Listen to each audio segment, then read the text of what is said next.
Class 10th science का जो हमारा दूसरा चैप्टर है, जिसे हम कहते हैं अम्ल, क्षारक एवं लवण, इंग्लिश में कहते हैं एसिड, बेस एंड साल्ट। तो एसिड, बेस एंड साल्ट के पिछले वीडियो में हमने डिस्कस किया था कि अम्ल किसे कहते हैं, अम्लों के प्रकार क्या क्या होते हैं, अम्लों के भौतिक गुण क्या होते हैं और अम्लों के रासायनिक गुण क्या होते हैं और अम्लों के उपयोग कहाँ कहाँ होते हैं। तो इस वीडियो में हम डिस्कस करेंगे कि क्षारक क्या होते हैं, क्षारक के प्रकार क्या होते हैं, क्षारक के भौतिक गुण तथा रासायनिक गुण और उनके उपयोग कहाँ कहाँ होते हैं। ठीक है, तो देखिए सबसे पहले बात आती है कि क्षारक किसे कहते हैं। क्षारक,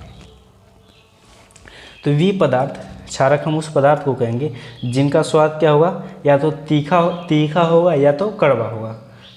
क्षार कहने के लिए उनका स्वाद कैसा होना चाहिए, तीखा होना चाहिए और क्या होना चाहिए, कड़वा होना चाहिए। और यदि इसमें हम लाल लिटमस पेपर डालें तो वो लाल लिटमस पेपर को क्या कर दें, नीला कर दें, उसी पदार्थ को हम क्या कहेंगे, क्षार कहेंगे। देखें डिफिनेशन में क्या कह रहा है, वे पदार्थ जिनका स्वाद तीक्ष्ण या कड़वा होता है तथा जो लाल लिटमस पेपर को नीला कर देते हैं क्षारक कहलाते हैं। ठीक है, स्वाद में कैसा होना चाहिए, तीखा होना चाहिए या कड़वा होना चाहिए, और यदि इसमें लाल लिटमस पेपर डाला जाए तो उस लिटमस पेपर को क्या करें, नीला कर दे, उसी को हम क्या कहेंगे, क्षारक कहेंगे। ठीक है, ये तो था हमारा पुराना कंसेप्ट। लेकिन अर्हेनियस सिद्धांत के अनुसार हम किस पदार्थ को क्षारक कहते हैं।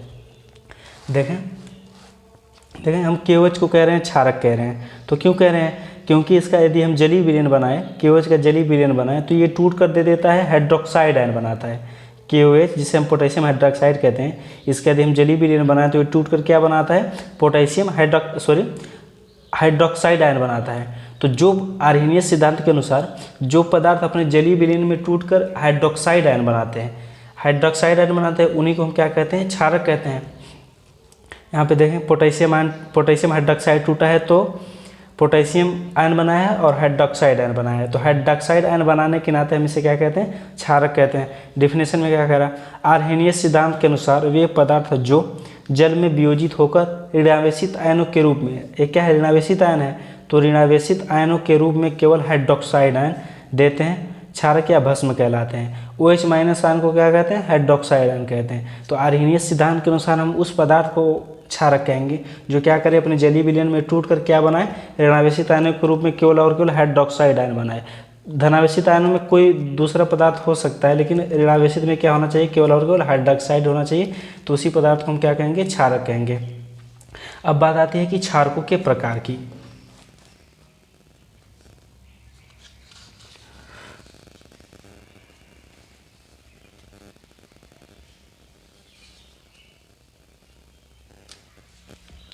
तो देखें क्षारकों के दो प्रकार होते हैं, एक होता है हमारा प्रबल क्षारक और दूसरा क्या होता है हमारा दुर्बल क्षारक।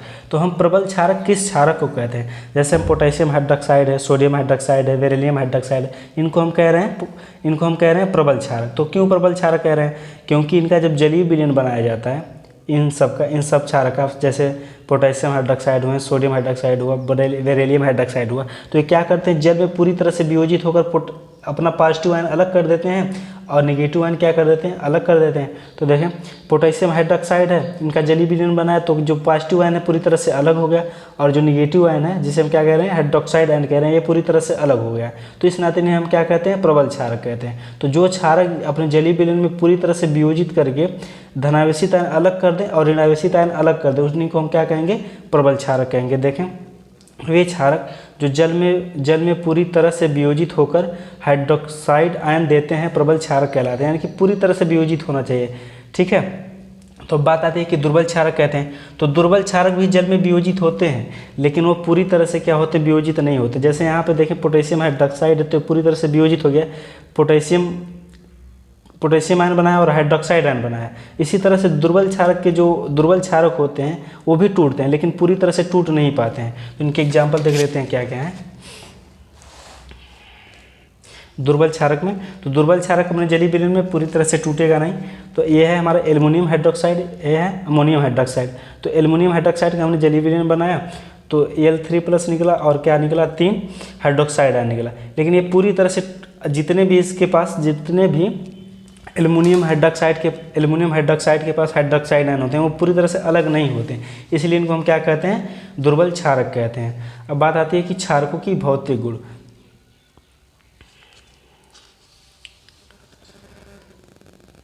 क्षारकों के भौतिक गुण। तो देखिए क्षारकों के भौतिक गुण में पहला क्या है हमारा, क्षारक जो होते हैं जल में विलीय होते हैं और स्वाद में कैसे होते हैं, तीखे होते हैं और कड़वे होते हैं। तो पहला क्या कह रहा है, क्षारक जल में विलीय तथा स्वाद में तीखे और कड़वे होते हैं। और क्षारक क्या करते हैं, यदि इसमें लाल लिटमस पेपर डाला जाए तो लाल लिटमस पेपर को कैसा कर देते हैं, नीला कर देते हैं। इसी प्रकार से भी देख लेते हैं, क्षारक लाल लिटमस पेपर को नीला कर देते हैं। क्षारक को स्पर्श करने से साबुन के समान चिकने होते हैं।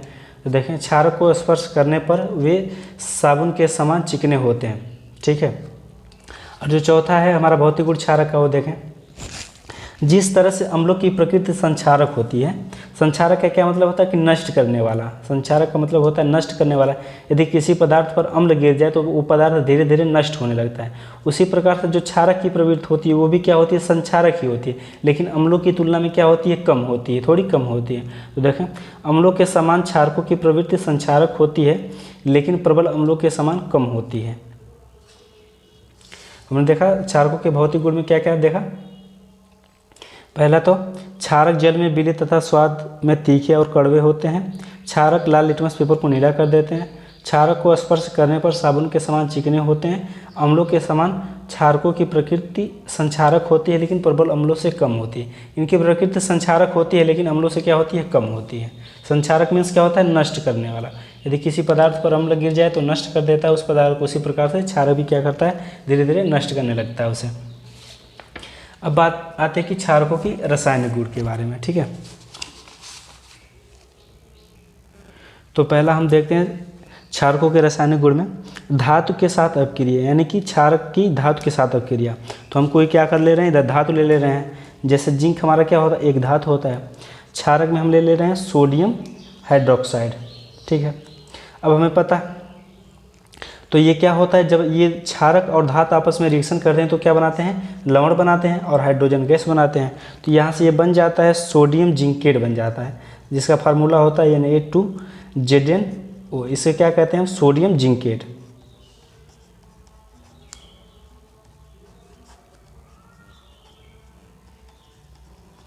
और क्या निकलता है बाहर, हाइड्रोजन गैस निकलता है।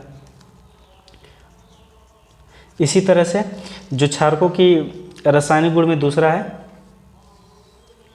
धातु अधात्विक ऑक्साइड के साथ क्रिया। क्या, अधात्विक ऑक्साइड के साथ क्रिया। अधात्विक ऑक्साइड, कार्बन क्या होता है हमारा, एक अधातु होता है, इसके साथ ऑक्सीजन जोड़ लें तो ये क्या हो गया हमारा, अधात्विक ऑक्साइड हो गया। अब इसकी अपक्रिया किसके साथ कराना है, क्षारक के साथ। तो कैल्शियम हाइड्रोक्साइड क्या होता है हमारा, एक क्षारक होता है। तो जब इसकी अपक्रिया, इन दोनों की अपक्रिया आपस में होती है तो क्या बनता है, लवण बनता है और जल बनता है। तो इन दोनों की अपक्रिया से बन जाता है हमारा कैल्शियम कार्बोनेट और प्लस का क्या बन जाता है, जल बन जाता है। इसी तरह से एक और इसकी है रासायनिक गुण, यदि अम्ल और क्षार की अपक्रिया कराएं तो क्या बनता है, लवण बनता है और जल बनता है। HCl क्या होता है, एक अम्ल होता है, और NaOH क्या होता है, एक क्षार होता है। तो हमें पता है कि NaOH पे क्या होता है, माइनस आता है। Na पे क्या आता है, NaOH में OH के ऊपर क्या आता है, माइनस आता है, और Na के ऊपर क्या आता है, प्लस आता है। इसी तरह से Cl के ऊपर क्या आता है, माइनस आता है, और हाइड्रोजन के ऊपर क्या आता है, प्लस का चार्ज आता है। तो इधर का माइनस वाला इधर के प्लस वाले के साथ जोड़ देते हैं तो क्या बना हमारा, Na और माइनस वाला Cl, ये बन गया हमारा एक लवण। इसी तरह से यहाँ से H और यहाँ से OH, तो मिलकर क्या बना लेते हैं, जल बना लेते हैं, वाटर बन गया। उसके बाद एक और प्रॉपर्टी है क्षारकों की, कुछ क्षारक को गर्म करने पर क्षारीय ऑक्साइड और जल में टूट जाते हैं। जैसे हम ले लें मैग्नीशियम हाइड्रोक्साइड ले लें, तो जब हम इसे गर्म करेंगे तो क्या बना लेता है, मैग्नीशियम ऑक्साइड बना लेता है, और क्या बना देता है, जल बना लेता है। तो जो मैग्नीशियम ऑक्साइड है इसकी प्रवृत्ति कैसी होती है, क्षारीय होती है। ठीक है, उसके बाद बात आती है कि क्षारकों के उपयोग। क्षारकों के उपयोग में पहला हमारा है एल्युमिनियम हाइड्रोक्साइड। तो एल्युमिनियम हाइड्रोक्साइड भी एक प्रकार का क्षार होता है। तो इसका उपयोग कहाँ पे होता है, प्रति अम्लक के रूप में। प्रति अम्लक का क्या मतलब है कि अम्ल के प्रभाव को नष्ट करने वाला, उसी को क्या कहेंगे हम, प्रति अम्लक कहेंगे। तो देखें, एल्युमिनियम हाइड्रोक्साइड का प्रयोग वस्त्र और प्रति अम्लक बनाने में किया जाता है।